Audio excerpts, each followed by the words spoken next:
오늘 제가 리뷰할 작품은 팬데믹이라는 영화입니다. 이 글은 언론중재위원회에서 발행하는 언론사람이라는 월간지라고 해야 될까요? 잡지가 있어요. 네, 그 잡지에 제가 한 2년 반 정도를 기고를 했는데 거기 쓴 글입니다. 아무래도 언론중재위원회 성격에 부합하는 좀 글을 쓰다 보니까 조금은 교훈적인 측면을 강조한 부분도 있지만 틀린 얘기는 아닌 것 같아요. 한번 읽어드리도록 하겠습니다. 지난 6월 개봉해 얼어붙어 있던 극장가에 불씨를 지폈던 해시태그 살아있다는 이른바 K-좀비 컨텐츠라는 외피를 쓰고 있으나 좀비 자체에 대한 공포보다는 재난 상황으로 인해 고립된 인간이 겪게 되는 외로움, 혼돈과 불안에 더 초점을 맞춘 작품입니다. 아파트를 둘러싼 좀비들 때문에 몇 주째 혼자 자가격리를 하게 된 준우는 굶주림과 고독감을 견디지 못해 극단적인 선택을 하려고 합니다. 전반적으로 완성도가 높은 작품이라고 하기는 어려운데요. 외부와 단절된 인간의 심리가 어떻게 변하는지 보여준다는 점에서는 코로나 팬데믹 시대를 살아가는 우리들에게 시사하는 바가 큰 작품이죠. 영화 기획 단계에서는 변종 바이러스의 습격을 예측했을 리 없는데 개봉 시점이 참 절묘했던 작품이었습니다. 타카시 도셔 감독이 연출한 팬데믹 속 바이러스는 훨씬 치명적인데요. 눈발처럼 날리는 잿빛 물질이 대기를 가득 채우던 날 사람들은 HNV21이라는 바이러스에 감염됩니다. 여성들은 이것에 감염되기만 하면 구토와 경련 증세를 보이다가 결국 죽음에 이르게 되고요. 남성들은 감염되어도 증상이 없지만 전염은 되기 때문에 여성들과 접촉해서는 안 됩니다. 연인 사이인 에바와 윌은 잿빛 눈이 내리던 날 이후에 이전과는 완전히 다른 삶을 살게 됩니다. 처음에 두 사람은 바이러스가 침투하지 못하도록 집을 정비하기도 하고 방역수칙을 정하는 등 바쁘게 지내면서 곧 상황이 괜찮아질 거라고 서로를 위로하죠. 하지만 시간이 흐를수록 상황은 더 악화되는데 팬데믹의 공포가 이들의 사랑과 희망도 집어삼키고 맙니다. 미디어에서는 바이러스로 인해 여성들이 모두 사라지면 인류가 멸망할지도 모른다면서 살아남은 여성들은 자진해서 임상실험에 참여해야 한다고 종용하고요. 당국은 급기야 전수조사를 통해서 숨어있는 여성들을 잡아갑니다. 신고자들에게는 거액의 포상금이 걸리는데요. 에바는 숨은 쉬고 있지만 인간다운 삶을 영위할 수 없는 나날들 속에서 정신적으로 피폐해져 가고 결국 스스로 운명을 결정하기로 합니다. 후반부 보면은 비극이라고 할 수밖에 없는 일들이 펼쳐지는데요. 세계적인 재난 상황을 다룬 작품들이 되게 막대한 제작비를 들인 블록버스터인데 반해 팬데믹은 저예산으로 만든 작품입니다. 윌과 에바 외에는 인물도 거의 등장하지 않고요. 이들의 작은 집에서 벌어지는 일이 러닝타임의 상당 부분을 차지하죠.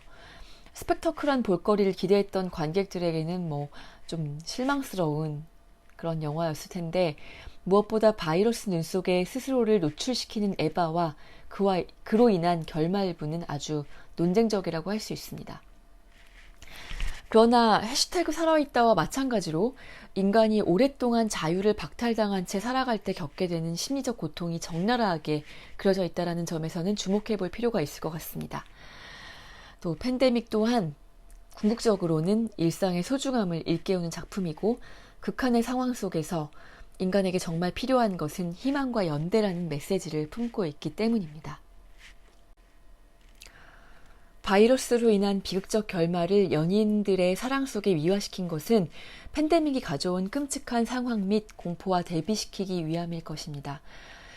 영화가 일상의 소중함과 희망을 강조하고 있다는 점은 에바가 언제 극단적인 결심을 하는지에서 드러나는데요.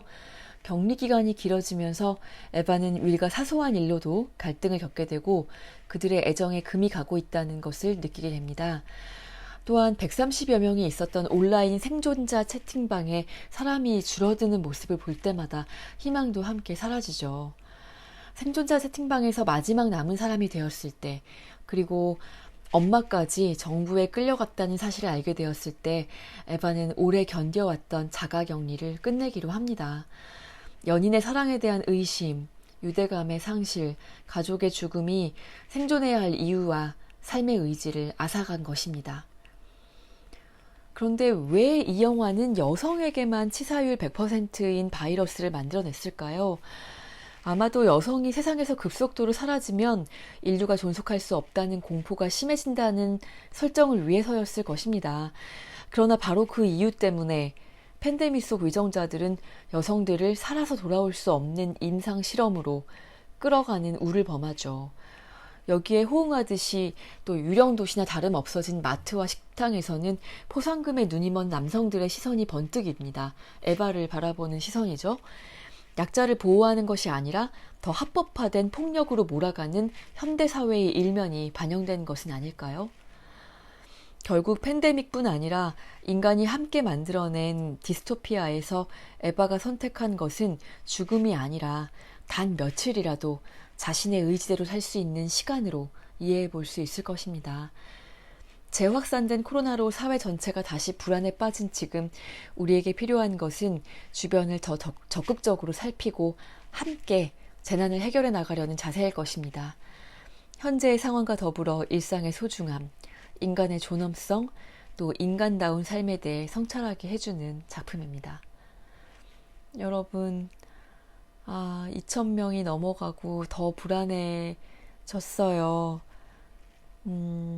그래도 우리 잘 버텨봐요. 이 글은 제가 언론사람이라는 월간지에 2020년 8월 24일에 쓴 글이었습니다. 작년 8월에도 참 코로나가 다시 재확산되면서 너무 우울한 상황이 펼쳐졌었죠. 제가 작년 8월경에 참 힘들었었던 것 같습니다. 이 집에서 공황장애를 겪기도 하고 희망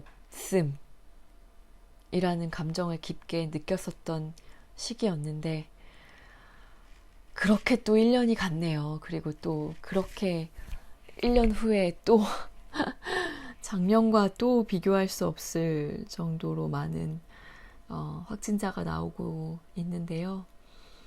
네, 팬데믹이라는 영화가 희망적인 영화라고 하기는 어렵지만 우리가 좀 정말 함께 이 위기를 극복하고 이겨나가야겠다라는 생각을 하게 해주는 그런 작품이긴 했습니다.